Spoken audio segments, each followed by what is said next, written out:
Welcome back, comic collectors. Diecast this to another adventure of Curb's Garage. So, a couple of videos back, I got some little haul in, and I got this little Wiener mobile here for my friend Michelle, and wasn't sure I got it, so I went to go put it away, and come to find out I didn't.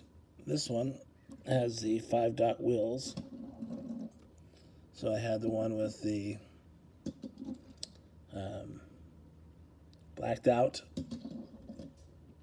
black wall wheel, the 7-spoke wheel, and the just regular black wall wheel. So I got all 4 variations.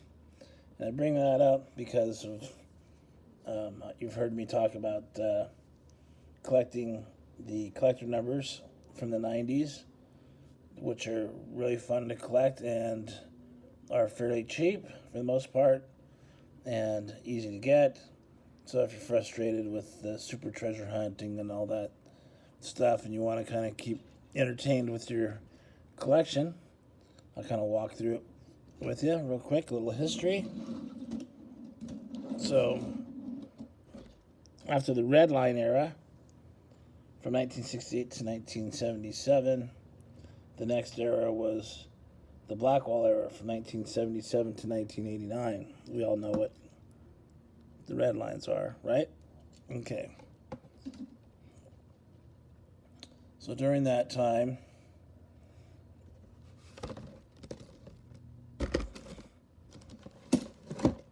I don't have any from the 70s. This is the oldest one I have on a card, is 1982.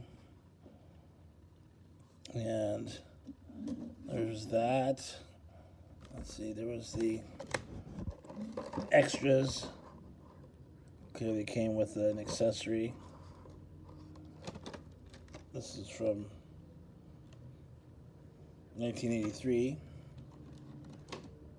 And then you had the workhorses.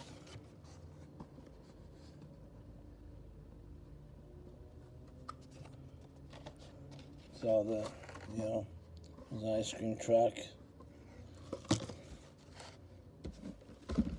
Construction vehicles, new model. A lot of pretty heavy pieces of metal on metal back then. And I think they might have had like classics and a couple other series. And then they also brought out the Real Riders. Now, if you look at the back of this one from 1982, you'll see that they advertised the Real Riders. That's when the rubber tires first came out. You got that really cool bus. Here's a nice T-Bird, big old Goodyear tires on it. And then there's a nice truck. Alright, so that was the Blackwall era. So there's an era there that you can collect. Now going on to the main point, the collector numbers from 1989 to 1999. It started out with, like the workhorses. You can see on the back, old number one. Number one was the old number one, which was the very first card I showed you. This one here, old number 5. So that was number 1 of the collector numbers, and you can see this at the time. The other went down to 76, and these were the first start of the collector numbers. So they also had the Trailbuster series.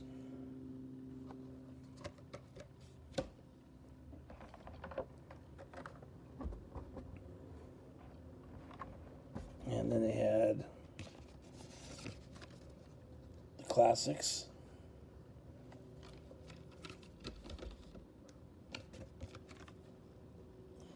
couple examples. And they had Military Action Command.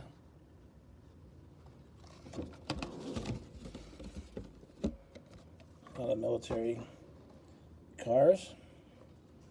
And these are from 1986.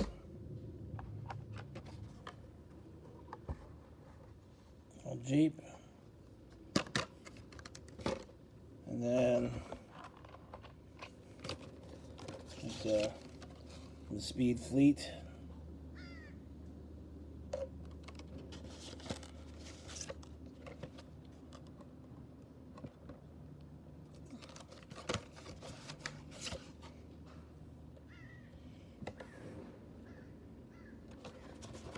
So that was 1 through 76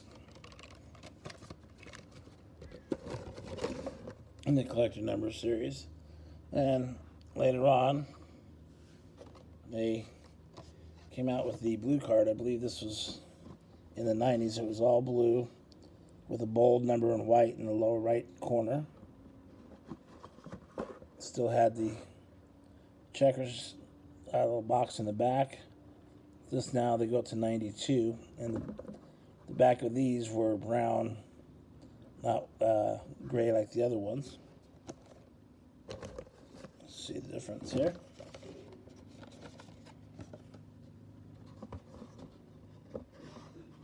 There you go.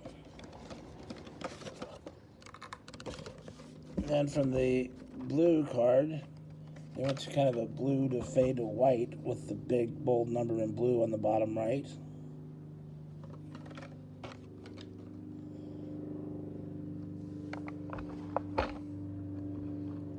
And during that time, all the different series that they had, they brought the real Rider series, so you would get a set of these. There's a Corvette in the series. This is why I'm saying these are pretty fun to collect, because you can get all kinds of variations. And that's when the treasure hunts also came out, and they look like this. Big green bar across, clearly says treasure hunt. This one is a Ferrari 250, and it actually has real rubber tires on it. I don't know if I can get that. There you go. So, and then packaging kept changing over the years. Here they have the 244 written up on the top right there.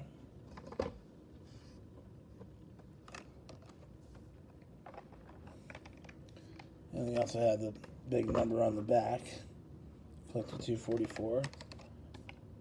And this was the last year, the 1999. A lot of first editions came out in these collector series cards. So if you're into variations, a little bit cheaper cars to collect, yeah, the collector numbers are find a little less expensive way to collect. I thought I'd share that with you guys. Happy Labor Day. Peace out.